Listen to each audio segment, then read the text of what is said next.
Parole de Dieu.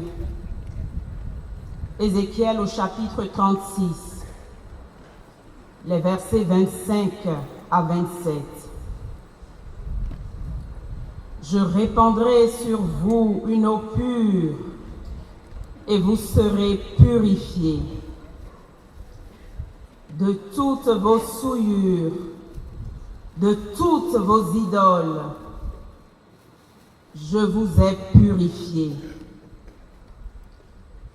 Je vous donnerai un cœur nouveau. Je mettrai en vous un esprit nouveau. J'ôterai de votre chair le cœur de pierre. Je vous donnerai un cœur de chair. Je mettrai en vous mon esprit. Je ferai que vous marchiez selon mes lois, que vous gardiez mes préceptes et leur soyez fidèles. Parole du Seigneur Tout-Puissant. Bonjour frères et sœurs. Lorsque j'ai franchi le seuil de cette porte, je me suis effondrée en larmes parce que la gloire de Dieu était dans ce lieu.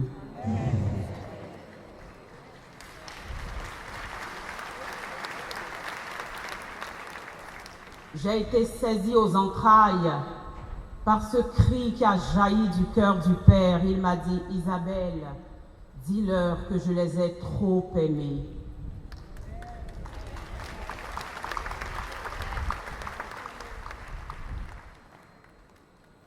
Dis-leur que depuis hier, j'ai répandu sur eux l'eau jaillie de mon côté, que je les ai purifiés de toute souillure, de toutes leurs idoles, de toutes leurs souffrances, de toutes leurs maladies.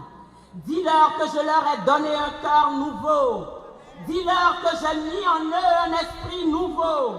Dis-leur que j'ai ôté de leur chair le cœur de pierre et que je leur ai donné mon Esprit Saint, mon cœur de chair. Dis-leur que j'ai mis mon esprit en eux. Dis-leur qu'à partir d'aujourd'hui, qu'ils n'écoutent plus le mensonge du diable, parce qu'ils vont marcher selon mes lois.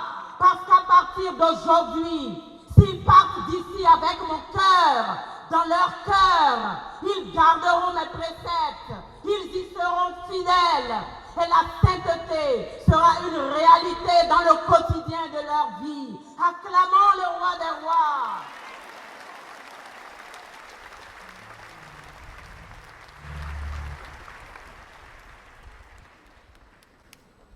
J'ai fait la commission, je vais mieux. Ouf. Voilà, très chers frères et sœurs. Hier, il était prévu que je fasse un deuxième enseignement. Mais après la prédication du Père Simoli, l'Esprit Saint m'a dit, tu vas te taire parce que Dieu était trop pressé. Dieu voulait combler son peuple. Et il m'a dit, non, plus d'enseignement. Dis à la bergère, dis au prêtre tout de suite, Jésus est pressé de descendre. Jésus trépignait parce que Jésus s'est dit, j'ai vu la misère de mon peuple, comme dans le livre de l'Exode. J'ai entendu vos cris, vos souffrances, vous vous débattiez contre la peur, contre les maux, contre ce monde. Vous vous débattiez. Ça vous a coûté de payer 20 €, de laisser les enfants, de laisser tout et de venir. Alors Jésus était trop pressé. Et Jésus a dit, rappelle-toi la parole d'Isaïe. Lorsque le peuple n'en pouvait plus de souffrir, Isaïe a crié après Dieu en lui disant, Isaïe 63, 15, 19, pourtant c'est toi notre Père, c'est toi Seigneur notre Père, notre Rédempteur depuis toujours, tel est ton nom. Ah, si tu déchirais les cieux, si tu descendais, les montagnes de nos problèmes, de nos difficultés seraient ébranlées devant ta face. Et Jésus est descendu hier devant le Saint-Sacrement. Et Jésus a manifesté sa gloire parce que tu as ouvert ton cœur, parce que la vérité qui a été proclamée à travers les enseignements de tous les prédicateurs qui se sont laissés imbiber par le Saint-Esprit, qui ont laissé leur humanité pour ne vous parler que de la divinité du Christ, cette vérité-là a ébranlé vos cœurs. Les forteresses que l'ennemi avait mises dans vos raisonnements ont été abattues, si bien que la vérité vous a rendu libre. Et devant ce constat, le Père ne pouvait plus attendre. Le Fils était pressé. L'Esprit Saint s'est répandu en abondance. Oui, Jésus est descendu hier. J'ai eu une vision de Jésus descendant dans vos enfers, avec une cisaille à la main.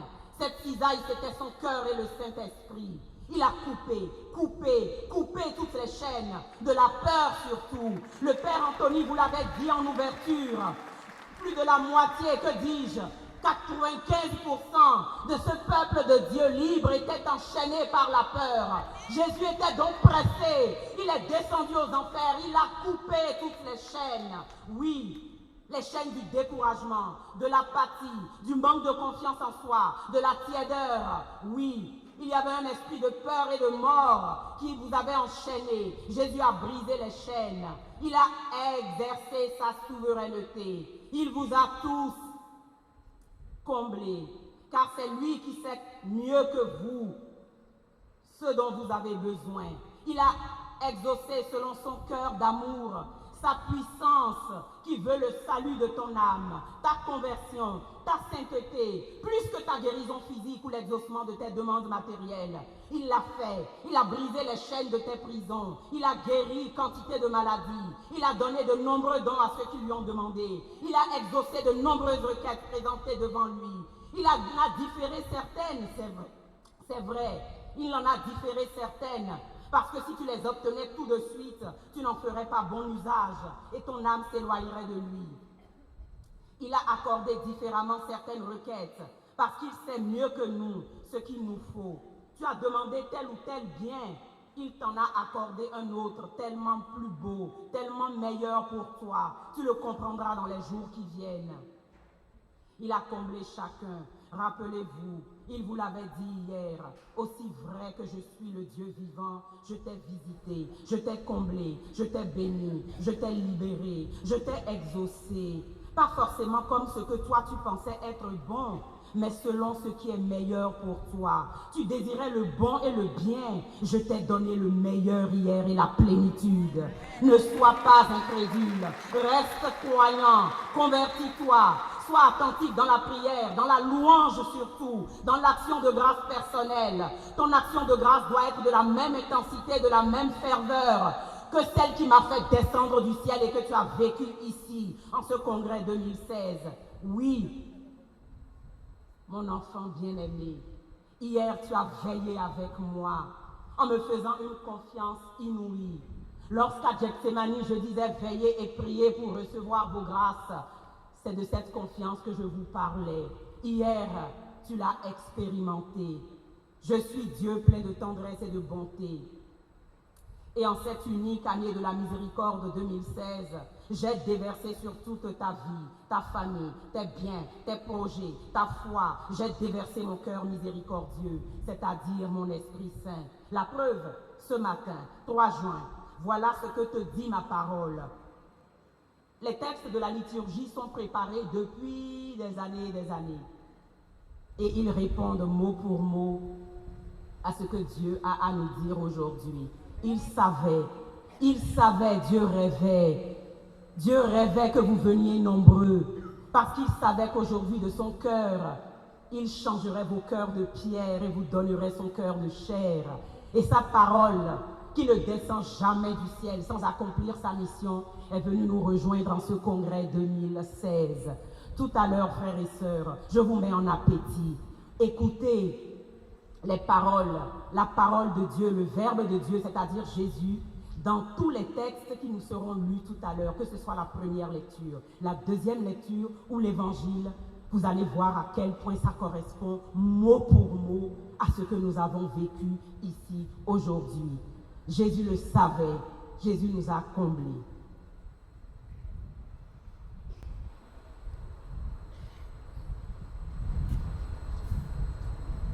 Le Seigneur te le disait, Pour que tu repartes raffermi, renouvelé, transfiguré, il t'a donné un remède extraordinaire.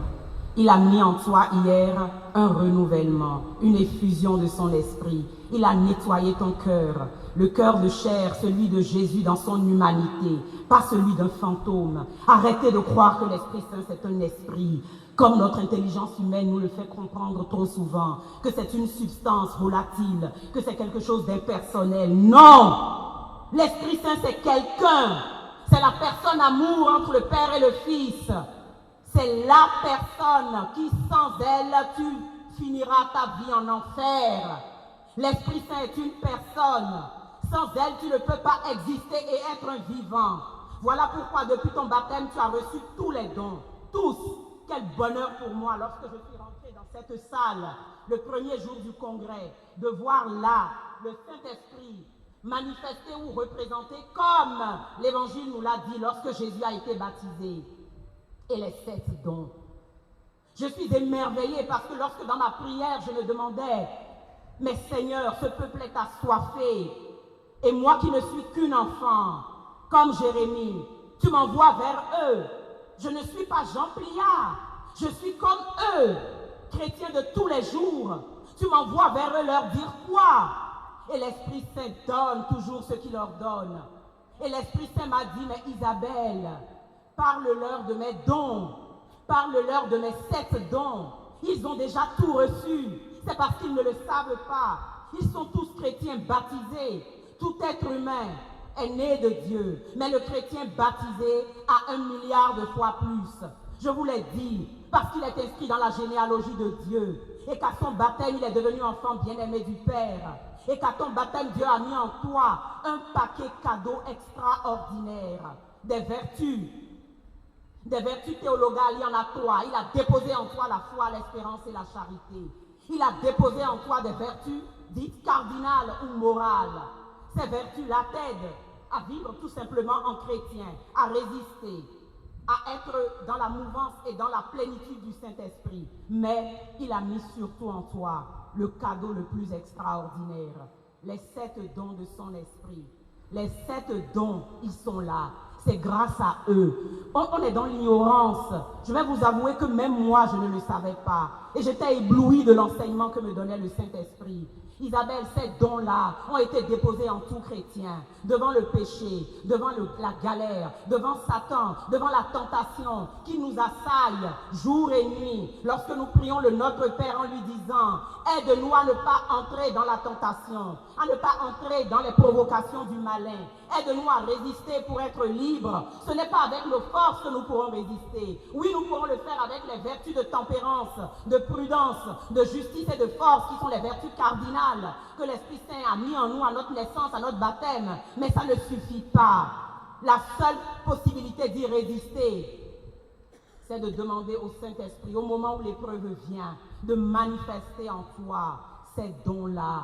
Et ils pourront être davantage manifestés si tu vis une vie dans la prière, dans l'amour du prochain, dans la parole de Dieu, si tu ne manques aucune Eucharistie, si tu ne deviens pas un chrétien en danger en osant te lever un jour sans lire la parole de Dieu, tu es en danger de mort.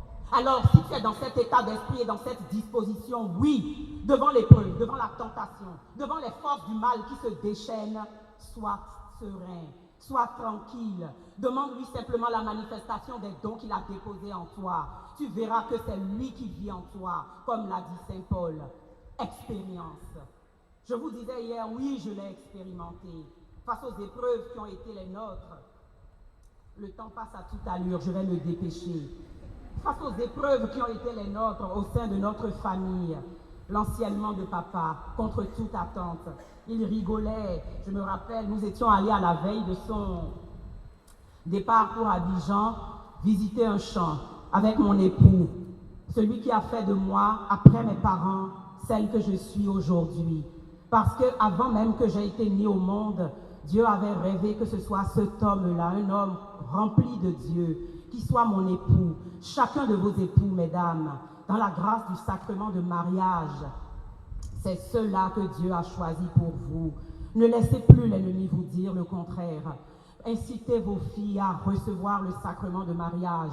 Ceux qui sont dans le concubinage, ceux qui sont dans des positions non conformes à la parole de Dieu, qui n'est pas quelque chose pour nous brimer, mais qui est quelque chose pour notre vie. Réclamez votre bien, même si les hommes ne sont pas prêts, vous les femmes. Mon Dieu, comme je voudrais vous parler, pour vous dire la puissance que la Mère du ciel a mis dans chaque femme. Chaque femme est une maternité de Dieu et peut engendrer la vie, le bonheur, la prospérité si elle reste en mari et si elle est ancrée en Dieu. Le mari que Dieu m'a donné, grâce à lui, je suis aujourd'hui ce que je suis. Nous étions donc partis au Bénin ensemble et la veille de son départ pour la Côte d'Ivoire, nous étions au champ et nous voyons ce jeune homme de 84 ans qui était mon père enjamber une flaque d'eau en sautant. Et je disais pour charrier mon mari, fais-en autant. Il me dit, tu veux ma mort? Je n'en suis pas capable. Oui, ce vieillard de 84 ans était fort et l'Esprit Saint, le Père, a voulu qu'il s'endorme dans sa paix en mission à Abidjan. Alors, nous avons accueilli, après les premières minutes de la nouvelle, ceci comme une grâce. Son enterrement au Bénin a réuni 5 000, 6 000, 7 000 personnes venues du monde entier, a réuni plus de 150 prêtres, une dizaine d'évêques, des cardinaux. C'était un enciellement, c'était une fête.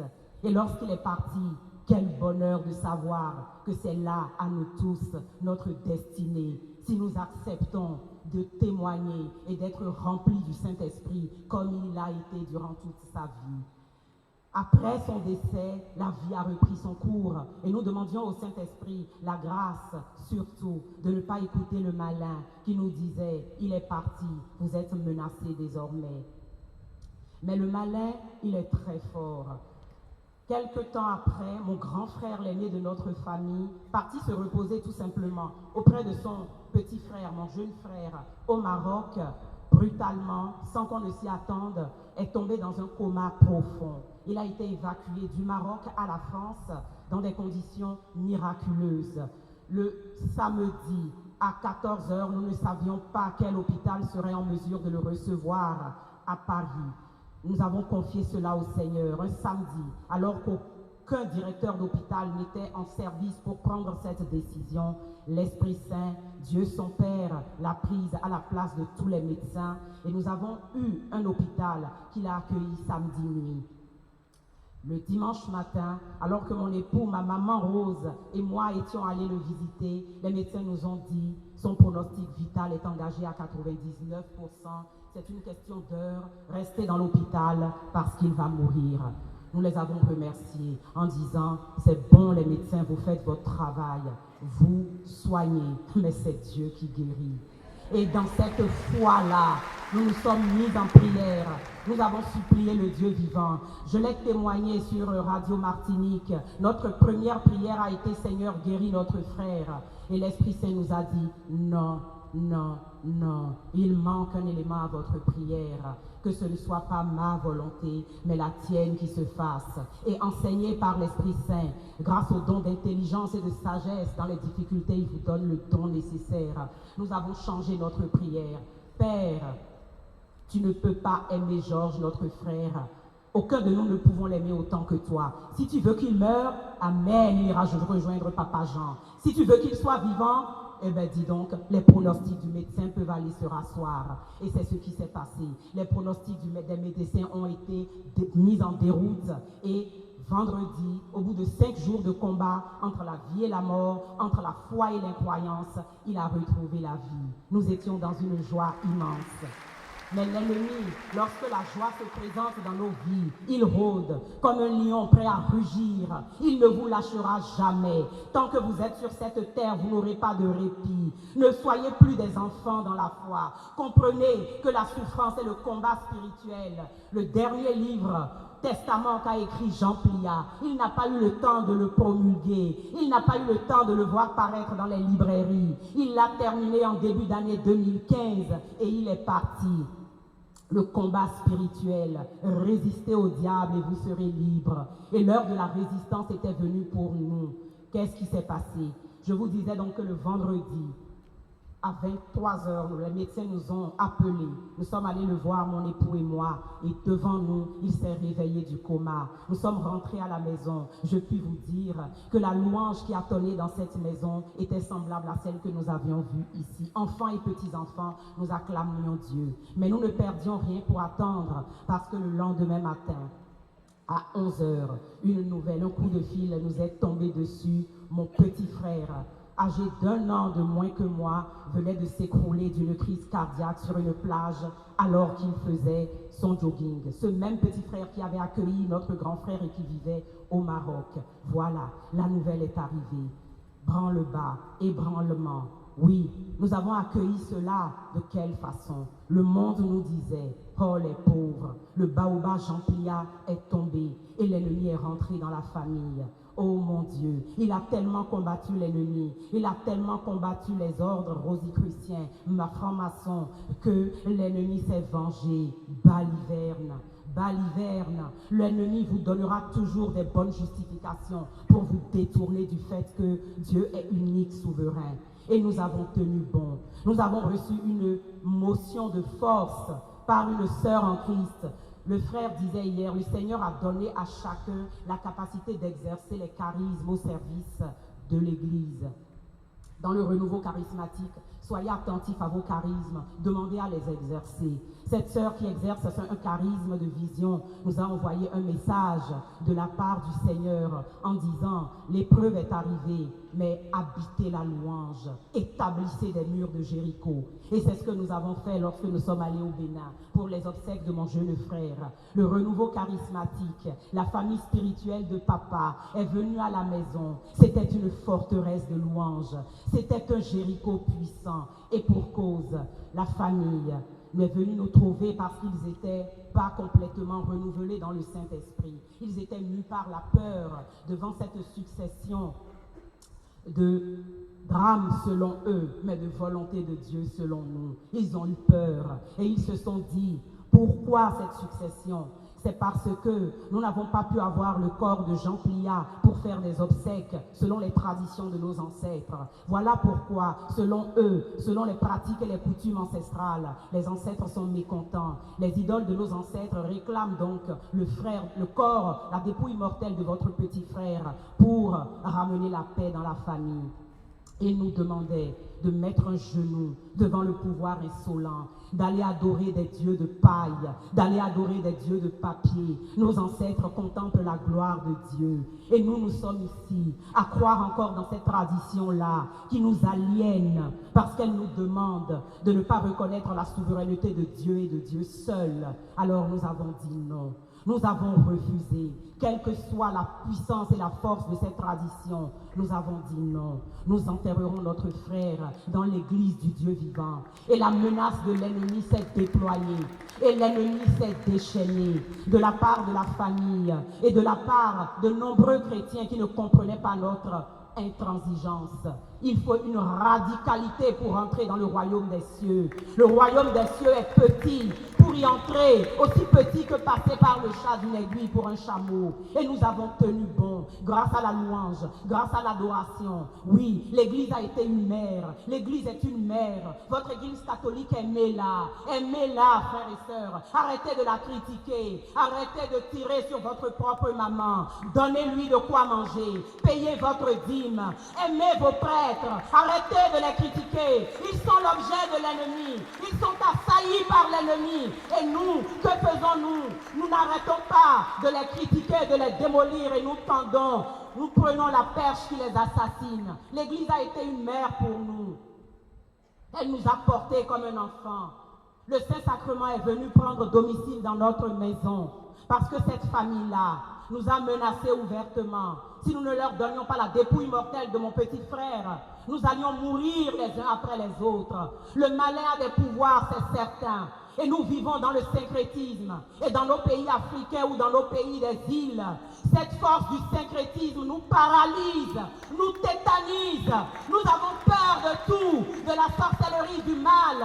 Mais le sorcier fléchit le genou devant Dieu. Si toi tu es chrétien et que tu opposes cela à l'ennemi, crois-moi, mon frère, ma sœur, la victoire est au bout. Nous avons tenu par la louange, par la force de la parole de Dieu proclamée, par les sacrements de l'Église que nous célébrions tous les jours.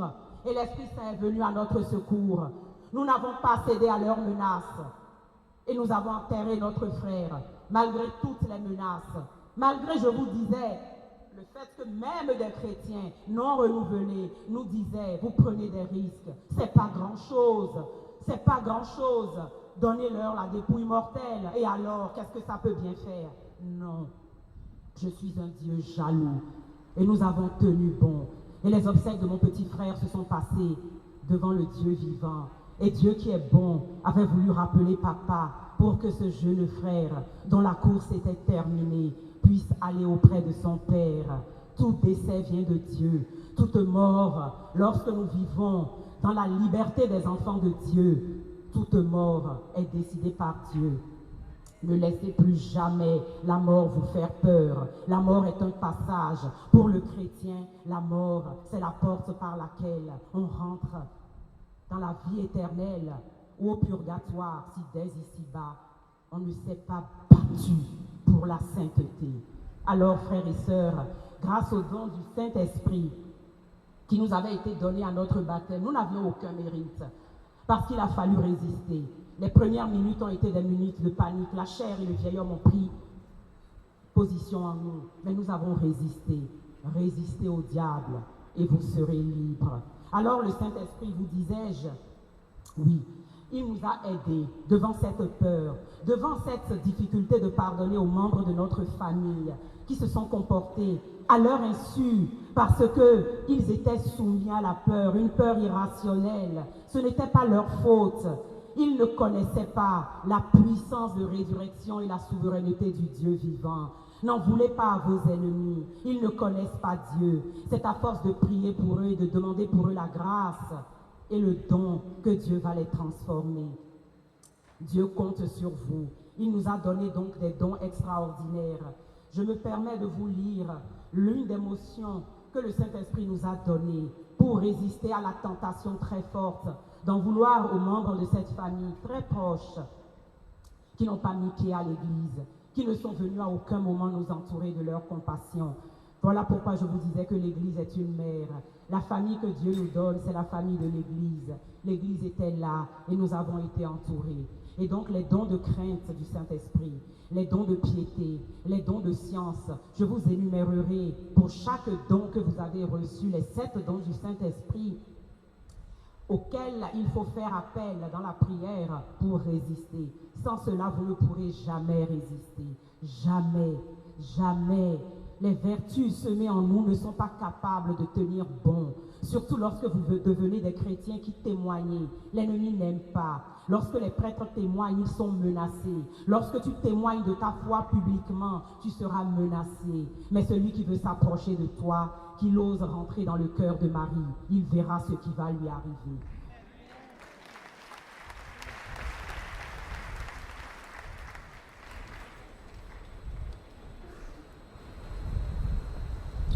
Voilà ce que le Seigneur nous a enseigné.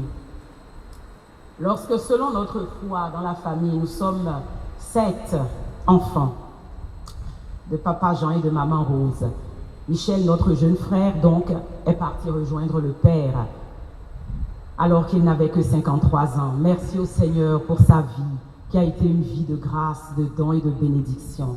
Nous restions donc 6, chacun selon son niveau de foi, mais chacun dans la foi de notre baptême. Parce que, parents, apprenez à vos enfants à aimer Dieu. Parlez-leur de la parole de Dieu.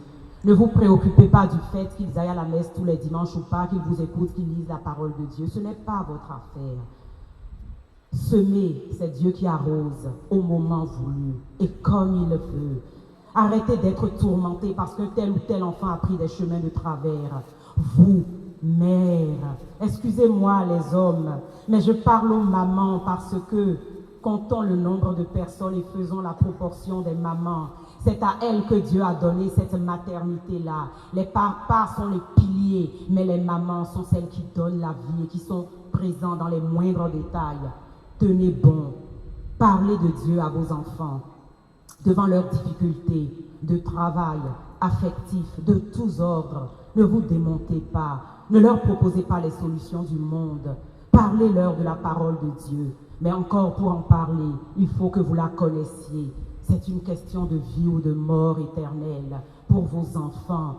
Vous les aurez assassinés, excusez-moi l'expression, si vous ne connaissez pas la parole de Dieu pour pouvoir la leur donner, pour qu'ils soient dans la vérité lorsque l'ennemi va tourner autour d'eux. Voilà l'enseignement que l'Esprit Saint nous a donné. Lorsqu'il était pour nous compliqué, pour certains d'entre nous dans la famille, de pardonner. Dans notre prière quotidienne, lorsque nous nous agenouillions, nous disions « Seigneur, bénis-les ». Certains de mes frères et sœurs étaient dans la résistance en se disant « Mais c'est gonflé quand même ». Ils nous ont menacés de mort. Ce sont quand même les nôtres. C'est le même sang qui circule dans nos veines. Et voilà ce que l'Esprit Saint nous a enseigné. Et qui justifie la nécessité du pardon, l'obligation du pardon. Si vous ne pardonnez pas, je ne pourrai pas vous pardonner. L'Esprit Saint veut que le clou soit enfoncé parce que tous les intervenants ont pris du temps pour vous parler du pardon. C'est le pardon qui vous lie. C'est le manque de pardon qui est à l'origine de plus de 75% des maladies physiques ou psychosomatiques. Voilà pourquoi c'est la seule chose à laquelle Dieu a mis une condition. Il nous disait ceci: le pécheur est ma faiblesse. Celui qui t'a offensé, il a péché contre toi. Il est ma faiblesse. J'ai pris sur moi le péché des multitudes. Si vraiment tu crois que j'ai pris sur moi le péché de tous, dans mon cœur en agonie sur le calvaire, alors c'est moi, Jésus, que tu frappes et méprises lorsque tu cherches que soient punis, châtiés ceux qui t'ont blessé, trompé, trahi, méprisé. Tu penses à tort être vengé et avoir la paix, mais tu ne l'auras jamais de cette façon-là. Mon enfant bien-aimé, j'ai acquis à la croix la liberté pour tous les pécheurs. Les pécheurs sont ma faiblesse. Nous, les mamans, nous savons bien, parmi nos enfants, il y en a toujours un petit chouchou. On ne l'avoue jamais, mais on ne sait pas pourquoi lui, on lui passe tout. Plus qu'aux autres, parce qu'ils sont notre faiblesse. Jésus nous dit, le pécheur est ma faiblesse. Mais en moi, mes enfants pécheurs, mais ils sont déjà libres. J'ai rejeté le suaire et les bandelettes. Ce suaire que j'ai laissé dans le tombeau, ce sont les ténèbres et la violence de leurs péchés, pour qu'ils sortent au soleil libres.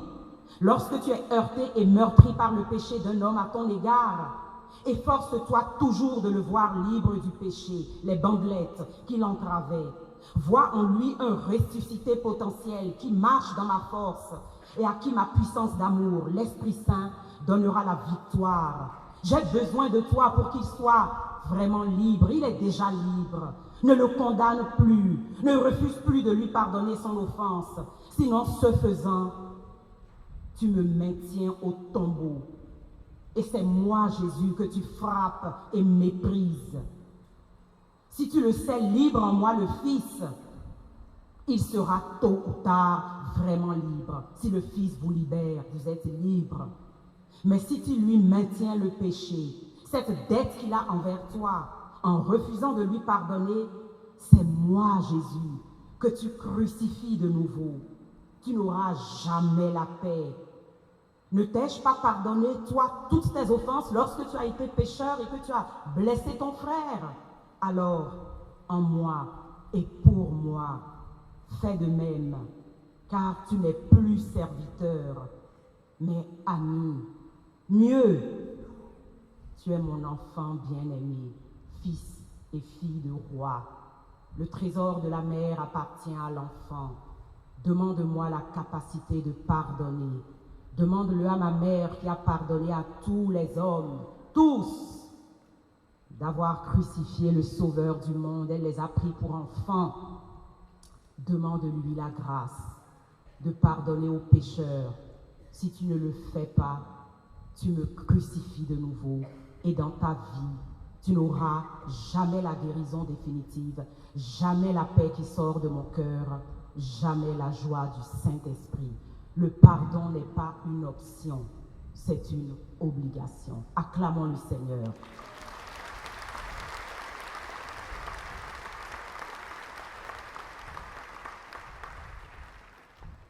Venons-en donc au cœur de l'enseignement que vous disais-je dans ma supplication.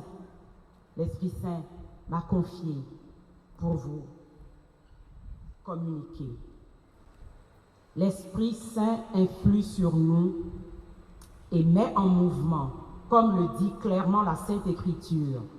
Tous ceux qu'anime l'Esprit de Dieu sont fils de Dieu. Romains 8, 14. Être mu par l'Esprit de Dieu, quelle prérogative pour nous, fils et filles de roi. Que de fois nos actes, tout en demeurant nos actes, s'accomplissent sous l'impulsion d'une force supérieure, d'un instinct divin, qui n'est autre que l'intervention de l'Esprit divin. Et les instruments parfaitement adéquats pour capter et recevoir ces puissantes motions comme les ondes radiophoniques. Mettez-vous cette image en tête et vous comprendrez. Sans les ondes, on ne peut pas capter ce qui vient. Eh bien, les instruments parfaitement adéquats pour capter et recevoir ces puissantes motions, ce sont les 7 dons du Saint-Esprit. Si l'Esprit Saint nous anime et si nos actes s'élaborent sous sa poussée immédiate, il est tout à fait naturel qu'ils doivent revêtir un caractère vraiment divin. Le pape, l'excellent pape, le saint, que le Seigneur, l'Esprit Saint a désigné pour notre ère, le frère Félix nous disait, la fin des temps, il n'a pas dit la fin du monde, et chaque temps que nous vivons est une fin, parce que demain, je prendrai ta vie sans te demander la permission. Donc la fin des temps pour chacun de nos frères et sœurs, nous sommes de passage sur cette terre. C'est un chemin. Pourquoi nous nous accrochons au temps? Pourquoi nous damnerons père et mère pour avoir de l'argent, pour prendre des positions, pour abuser de notre pouvoir? Nous ne sommes que des pèlerins sur cette terre. Nous marchons. Donc, la fin des temps pour chacun de nous. En te couchant ce soir, dis-toi, est-ce que j'irai au purgatoire ou au ciel? Parce que qu'est-ce que j'ai fait de ma journée d'aujourd'hui? Est-ce que je me suis comporté en vivant grâce au Saint-Esprit? La fin des temps peut être pour toi n'importe quel jour. Parce que les violences définies et décrites dans le livre de la parole sont similaires aux violences de nos péchés, de nos désobéissances, de nos réticences, de nos raideurs. La sœur Maggie vous a parlé de la puissance de la bouche destructrice, de la puissance de nos peurs, de notre besoin de comprendre, de savoir, de connaître, besoin de pouvoir, qui nous fait courir vers les idoles, vers les voyants, vers les marabouts, pour connaître quoi? Demain, il viendra te réclamer ta vie. Et la seule question qu'il te donnera, as-tu aimé ton frère comme moi-même je t'ai aimé, jusqu'à l'amour de sacrifice? Notre Saint-Pape, je vous en prie, mon peuple périt faute de connaissance. Ton plus grand ennemi n'est pas le malin, mais de quoi tu me parles? Il est vaincu. Il a été, les puissances de l'enfer ont été projetées à la croix. Et la puissance du sang de Jésus les a répandues en miettes. Le testament qui nous condamnait a été déchiré. Pourquoi as-tu peur du malin? Résiste tout simplement par la vérité et tu seras libre. Ton plus grand ennemi n'est pas Satan, bon sang. Ton plus grand ennemi, c'est l'ignorance. Mon peuple périt faute de connaissance. Et tant que tu n'auras pas compris que la parole de Dieu doit être dans ta bouche, matins et soirs, même en dormant, mange-la, désire-la, vis-en. Arrête de croire que dimanche, ça suffit pour l'écouter. Arrête de croire que... Arrête de te tuer alors que le Fils de Dieu t'a donné la vie.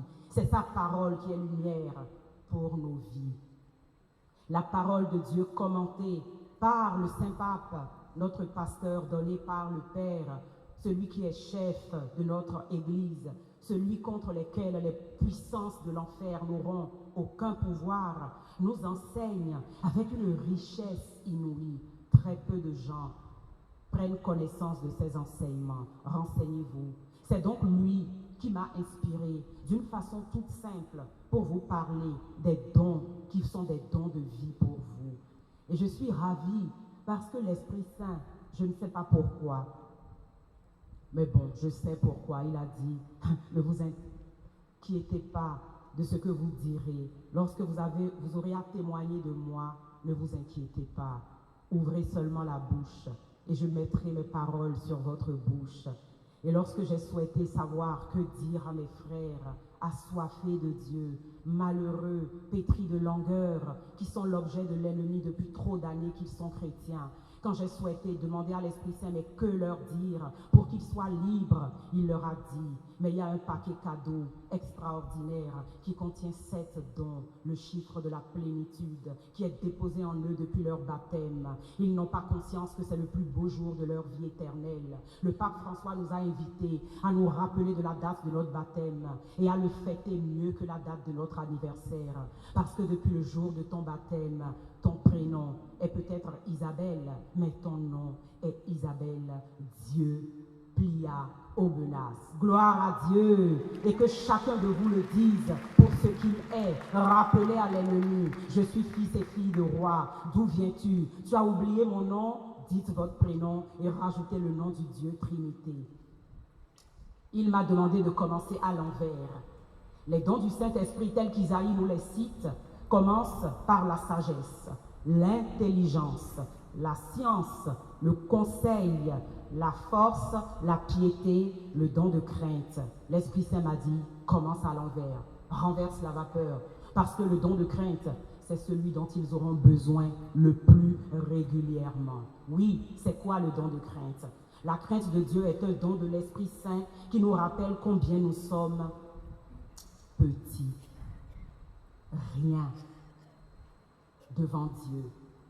Si vous ne redevenez petit comme ces enfants-là, jamais vous n'entrerez dans le cœur de mon Père. La vie éternelle, jamais vous ne le connaîtrez. La vie éternelle n'est pas un lieu. Partez d'ici, enseignez et affermis dans la foi. La vie éternelle n'est pas un lieu. La vie éternelle, c'est de connaître la pensée, le cœur et la volonté de Dieu pour passer ce chemin et puis pour vous reposer éternellement dans sa louange lorsque vous serez arrivés à la maison. La crainte de Dieu est un don de l'Esprit qui nous rappelle combien nous sommes petits devant Dieu et devant son amour. Et que notre don, notre bien se trouve, oh le mot testament que m'a laissé papa, il m'a enseigné, je voudrais que vous soyez enseignés, que notre bien se trouve dans l'acceptation. L'abandon, l'acceptation joyeuse. La sœur Maggie a eu raison de préciser, par une acceptation résignée, triste. L'acceptation et l'abandon joyeux entre ses mains, avec humilité, respect et confiance. Veillez, c'est soyez confiants. C'est cela la crainte de Dieu, l'abandon dans la bonté de notre Père qui nous aime tellement. La crainte de Dieu ne fait donc pas de nous des chrétiens timides et soumis, non. Mais elle génère en nous le courage, la force, le don de force que nous avons reçu pour affronter l'ennemi lors des obsèques de notre papa. L'ennemi qui avait pris le cœur de nos parents. Eux-mêmes sont bons, ils sont la faiblesse de Dieu. Mais parce que leur foi n'est pas affermie, ils se sont laissés être le jouet de l'ennemi. Celui qui est en face de toi, qui te fait du mal, il est enfant de Dieu. Même s'il n'est pas baptisé, il est créature de Dieu. Rappelle-toi, Dieu a dit, mais qu'est-ce qui t'importe dans l'Ancien Testament, lorsque les prophètes étaient jaloux que l'Esprit de Dieu aille même sur les incroyants. Il a dit, mais qu'est-ce qui t'importe si je veux que mon esprit aille sur tous? En ces jours-là, je répandrai de mon esprit sur toute chair.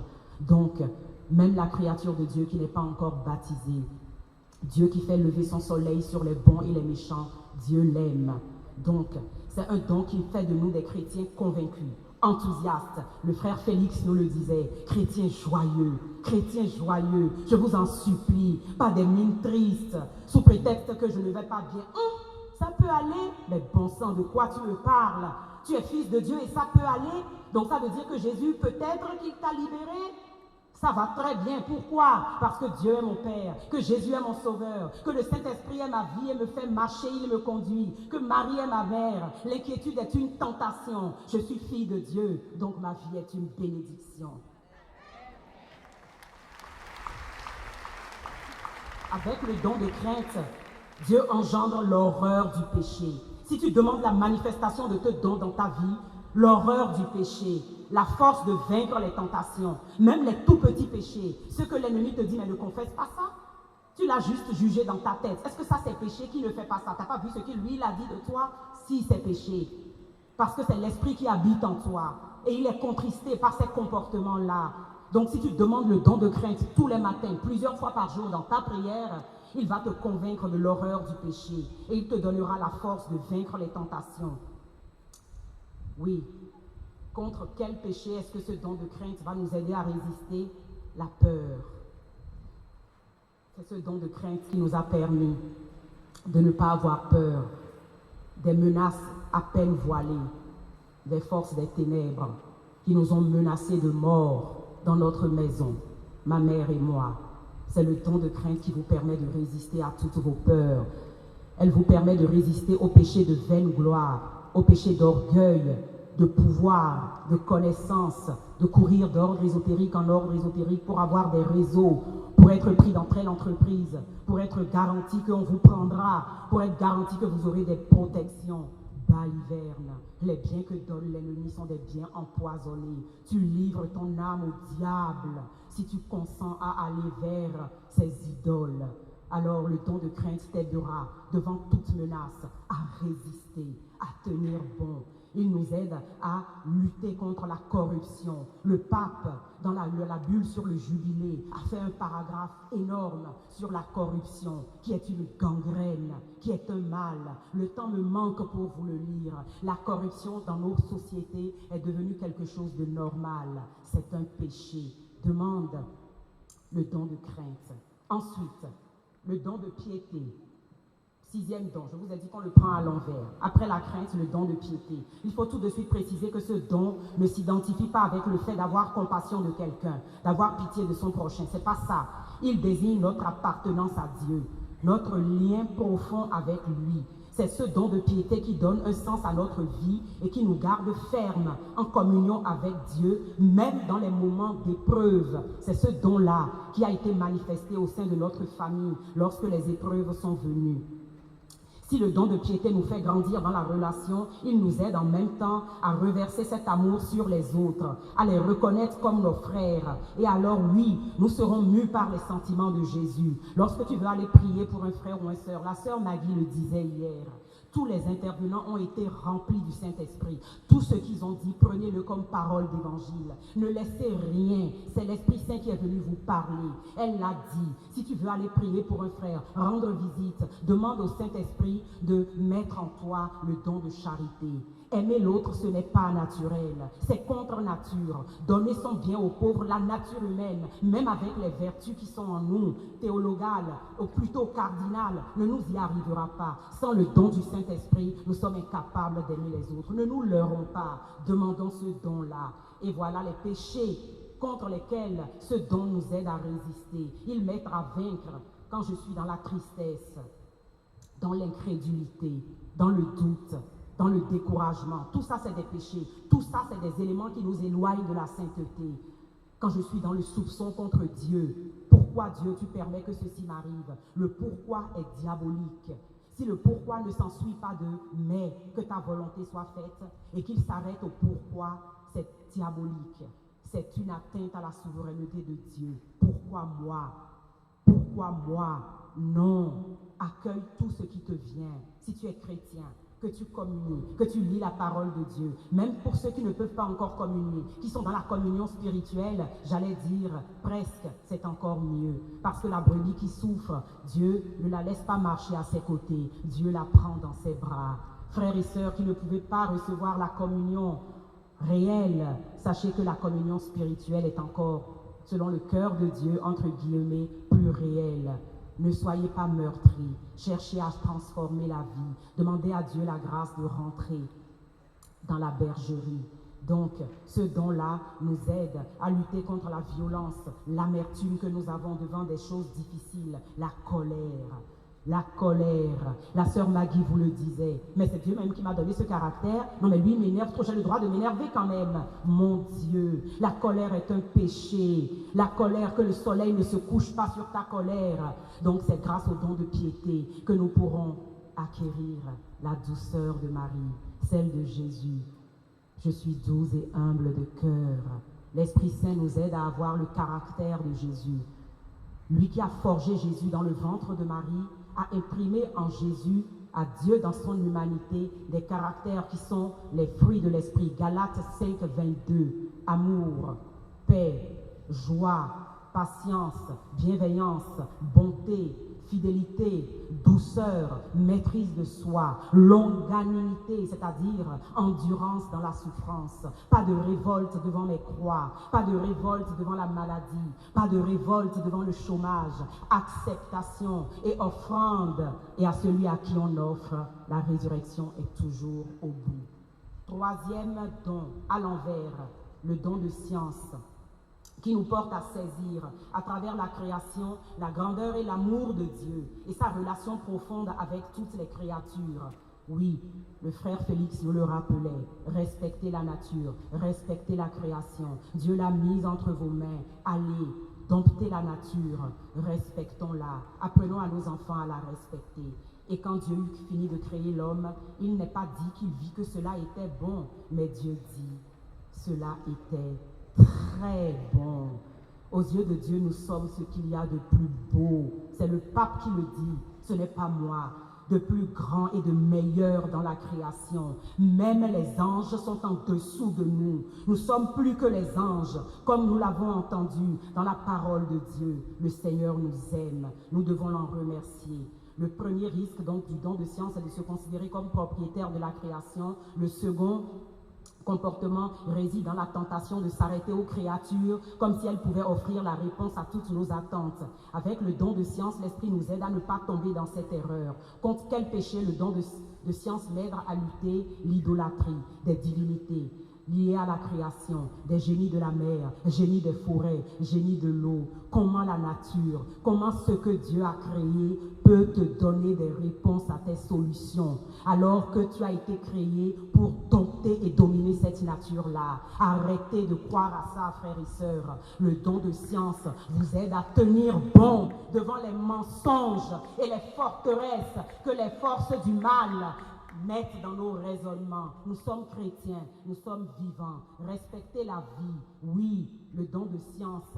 Je suis homme et vous avez entendu. Oui, la gloire de Dieu, nous disait saint Irénée, c'est l'homme vivant. Et la gloire de l'homme, c'est la vision de Dieu. La vision de Dieu, c'est ta gloire. Alors, respecte la vie. Ne fais plus de ton corps une poubelle. Ne fais plus de ton ventre un cercueil. Respecte la vie sur la vision de Dieu. C'est ta gloire. Voilà les péchés contre lesquels le don de science nous aide à résister. La force. Oui, la force qui nous aide à nous soutenir dans nos faiblesses. Avec le don de force, l'Esprit Saint libère le terrain de ton cœur. Il le libère de la torpeur, des incertitudes, de toutes les craintes qui peuvent te freiner, de sorte que la parole du Seigneur peut produire des fruits en toi. Si tu ne demandes pas le don de force, tu lis la parole, elle rentre là, elle sort par là. Tu sors de l'église, tu sors du groupe de prière, la peur t'attendait à la porte et dès que tu es sorti, le vieil homme reprend ses droits. Demande le don de force pour que la parole semée en toi, eh bien, elle reste dans la bonne terre et qu'elle produise des fruits, 1 pour 1000. Avec le don de force, l'Esprit Saint, oui, te disais-je, malgré les moments difficiles et les situations extrêmes, dans lequel le don de force se manifeste, c'est le cas des personnes qui doivent affronter des expériences particulièrement dures et douloureuses. Oui, l'entrain et la vigueur que nous communique ce don dépasse vos forces humaines et angéliques. Demandez le don de force, parce que ce don-là, c'est la puissance de Dieu même. Sa puissance est finie, sa puissance absolue. Par ce don, l'Esprit Saint nous pousse à accomplir tout ce que la puissance de Dieu peut accomplir. Par ce don, le pape nous dit que l'Esprit Saint nous pousse à accomplir, si vous avez la foi, petite comme un grain de moutarde. Elle grandit la foi, elle est appelée à grandir. Il faut l'arroser avec la parole de Dieu, avec l'effort pour aimer les ennemis, avec les sacrements et la pratique régulière de la réconciliation. Il n'a pas dit si vous aviez la foi petite comme un grain de sable. Le sable n'est pas une semence pour grandir, comme un grain de moutarde, qui grandira jour après vos efforts. Eh bien, le pape nous dit, oui, elle vous poussera à accomplir tout ce que la puissance de Dieu peut accomplir. Dans l'ordre surnaturel et sous la motion du Saint-Esprit, notre pauvre créature humaine est revêtue de la puissance de Dieu, puisque la force de Dieu se substitue à notre faiblesse. Saint Paul n'exagère rien, nous dit le pape, lorsqu'il dit, comme nous l'avons dit et redit au cours de ce cénacle, oui, nous sommes dans un cénacle, oui, la gloire de Dieu est là, oui, l'Esprit Saint est venu nous visiter. Je puis tout en celui qui me rend fort. Ce don de force m'aide à lutter contre le découragement, la lassitude, le désespoir, la langueur, la paresse à lire la parole de Dieu, à accomplir mon devoir quotidien, à ne pas aller chercher du travail en homme honnête, à profiter injustement des minima sociaux, encore et encore, à tricher. Oui, ce don de force m'aide à lutter contre la torpeur. Enfin, presque, le don de conseil. Seigneur, tu me conseilles, nous dit le psalmiste. Même la nuit, mon cœur m'avertit. Le Père Simoli nous donnait des témoignages extraordinaires de Dieu qui lui parle dans son sommeil. Et Dieu nous parle dans notre sommeil, c'est vrai. C'est Dieu lui-même par son esprit qui éclaire notre cœur en nous faisant comprendre la manière juste de parler et de nous comporter, la voie à suivre. La condition essentielle pour conserver ce don, nous dit le pape, est la prière. La prière, ne l'oubliez jamais. Le don de conseil nous conseille et nous devons faire de la place à l'esprit pour qu'il puisse nous conseiller. Lui faire de la place, c'est prier pour qu'il vienne à notre aide. Il nous parle à travers la voix et le témoignage de nos frères. Alors, les mamans ont ce don de conseil à leur disposition. Je vous le disais tout à l'heure. Maman, papa, réclamez ce don de conseil. Le pape dit, demandez-le pour vos enfants. Le don de conseiller ses enfants est un don divin. Alors, il nous aide à lutter contre le mensonge, les accusations, l'auto-justification. Non, mais si j'ai réagi comme ça, c'est parce que il nous aide à lutter contre les péchés de langue, le vain bavardage, tout ce que la sœur Maggie nous a dit. Je ne reviendrai pas dessus parce que le temps est épuisé. Et enfin, le don d'intelligence. Le don d'intelligence est une grâce que seul l'Esprit Saint peut répandre, qui suscite chez le chrétien la capacité d'aller au-delà de l'aspect extérieur de la réalité et de scruter les profondeurs de la pensée de Dieu. Vous vous rendez compte? Vous avez reçu un paquet cadeau à votre baptême et la capacité de scruter les profondeurs de la pensée de Dieu. Vous vous rendez compte? Vous comprenez pourquoi vous êtes au-dessus des anges et vous laissez l'ennemi vous dire: mon image dans le miroir ressemble à celui d'un singe, donc ma vie n'a pas de valeur. Baliverne, vous avez du prix aux yeux de Dieu et il vous aime. Et ce don de science, oui, ce don d'intelligence, pardon, est un don qui vous aide à accepter tout. C'est avec ce don d'intelligence que nous avons accueilli le décès de mon papa. C'est normal, il a 84 ans. Le décès de mon frère, pour les hommes, c'est moins normal, il n'a que 53 ans. Le décès d'un bébé, alors là, c'est un drame. Oui, la mort est un scandale. Oui, la souffrance est un scandale. Oui, voilà pourquoi, de toutes les religions, c'est la nôtre seule dans laquelle un Dieu amour, sachant que la mort était un scandale, ne nous a pas laissés aux prises avec la mort. Isaïe criait: descends du ciel. Il l'a pris au mot. Il est descendu et il est venu vivre nos souffrances. La passion, nous l'avons vu hier. Quand rien ne va, repenser, aller tous les vendredis, tous les mardis, méditer le rosaire. Question de vie ou de mort éternelle. Et l'Esprit Saint va imprimer en vous le pourquoi de votre foi. Il a tout souffert pour nous. C'est le seul Dieu qui est venu prendre notre humanité pour que nous puissions, tout au long de ce chemin sur la terre, vivre de sa divinité et devenir des fils et des filles de roi. Ce don d'intelligence t'aide à accepter dans la joie, même la souffrance. Jésus a accepté la croix parce que le Père était là. Ce don d'intelligence, c'est lui qui nous a permis de pardonner à ceux de nos femmes, de notre famille qui nous avaient par mégarde, par ignorance. Ce n'était pas leur faute, rien que par manque de foi affermie qui nous ont fait du tort. C'est avec ce don que nous avons eu la capacité de rentrer sur un chemin de pardon. Chacun à son rythme. Dans la famille, d'aucuns ont donné le pardon total. D'autres sont en chemin. Dieu fait avec ce que nous sommes. Ne nous précipitons pas. Ne croyons pas que parce que nous avons pardonné, nous allons oublier. Non, Dieu nous a fait une mémoire exprès. Nous nous en souviendrons toujours. Et au temps voulu par Dieu, la paix, comme un fleuve, se déversera dans nos cœurs. Je vais m'arrêter là pour une fois, être dans l'obéissance, 11 heures. Je n'irai pas plus loin parce que l'Esprit Saint m'a dit, tu leur parles d'obéissance, mais tu es la première qui n'obéit pas, tu débordes toujours. Le reste, l'Esprit Saint même, qui est le maître souverain, va vous l'enseigner. Va vous l'enseigner. La sœur me dit le don de sagesse.